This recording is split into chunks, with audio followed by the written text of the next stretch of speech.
What's up guys, Roman from RNS Entertainment, here with a Game of Thrones topic discussion video that I've been excited to do since the first episode of Season 5. In this video, I'm going to be talking about Maggy the Frog's prophecy to Cersei Lannister, the differences between the scene in the show compared to the books, including major parts they left out in the show, and do some speculating on what the less obvious parts of the prophecy could mean. First off, I'm going to describe Cersei's visit with Maggy the Frog as it happened in the book, and talk about what's different and what's the same as in the show. By the way, if you want to find this specific scene in the books, it is on pages 768 to 772 of A Feast for Crows. In the book, Cersei, her friend Melara Heatherspoon, and a girl Cersei refers to as Fat Jane Farman go to visit Maggy the Frog in her tent on the outskirts of the tournament grounds in Lannisport, after hearing whispers of her magic powers from several of their serving girls. Lannisport is the seat of House Lannister, and it's actually just south of Casterly Rock in the Westerlands. So the scene in the show is definitely in a different setting,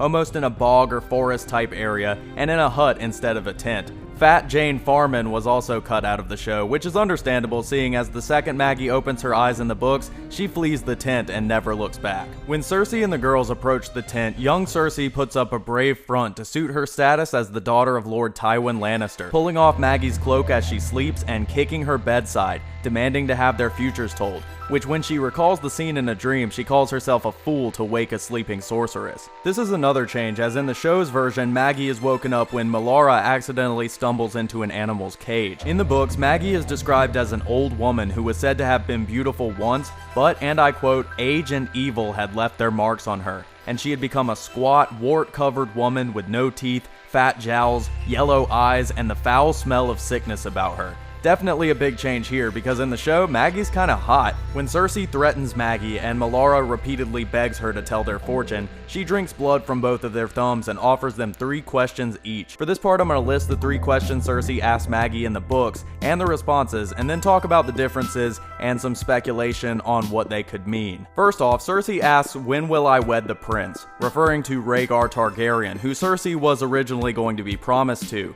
which Maggy replies, "Never. You will wed the king." This is of course referring to Robert Baratheon, although at the time, Cersei assumes it must mean that she won't marry Rhaegar until he takes the throne. Next up, Cersei asks, "I will be queen though?" To which Maggy replies with malice in her eyes, "Aye, queen you shall be, until there comes another, younger and more beautiful, to cast you down and take all that you hold dear." Stopping here for a second, we know that Cersei carried this prophecy with her for the rest of her life, and it haunted her. So we know that she's on the lookout for a younger, prettier queen that can depose her. It makes a lot of sense how much of a bitch she was to Sansa, because when you think about it, Sansa fit the bill perfectly at that time.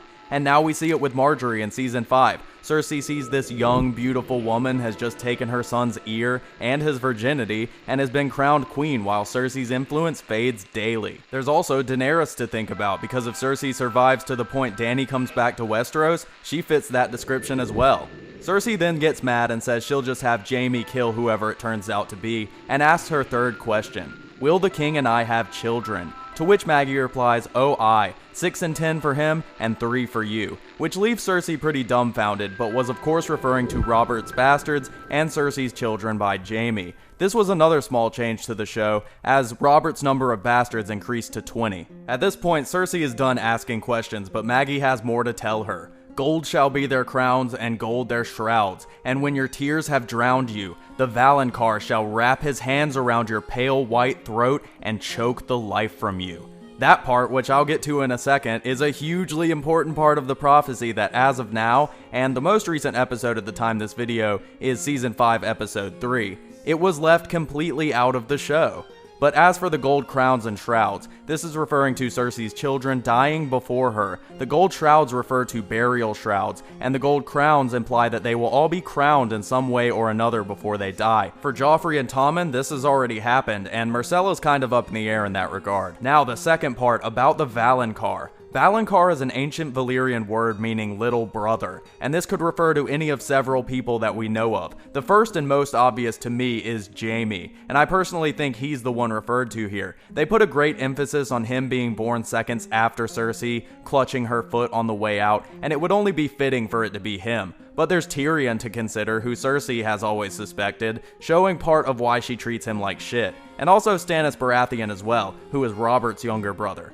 Some people have even gone on to speculate that the High Sparrow could be the little brother referred to, because sometimes the word brother can refer to someone in a religious order. So that's a huge part of the prophecy, in my opinion. It's something that people have speculated about who it's going to be throughout the books for years. You know, so I definitely wonder why they left it out of the scene. It only would have taken a couple more seconds to include it, and I'm almost wondering if they're going to do another scene with Maggy the Frog in Season 5. After this, Melara asks Maggy if she will marry Jaime, to which Cersei thinks to herself that Melara is an idiot and that Jaime doesn't even know she exists. Maggy tells Melara that worms will have her maidenhead and that her death will come that night. Cersei then throws a jar of potion in Maggy's eyes and the two girls run away to the sounds of Maggy the Frog cursing them. That night, Melara quote-unquote fell down a well, and it is implied extremely strongly that Cersei threw her in. So obviously none of that happened in the show's version either. So you can tell they kept a lot of things the same from the Maggy the Frog prophecy, but they definitely changed a lot as well. They changed some things about Maggy's character, especially her outer appearance, and they kind of made the external setting more gross and like bog-like.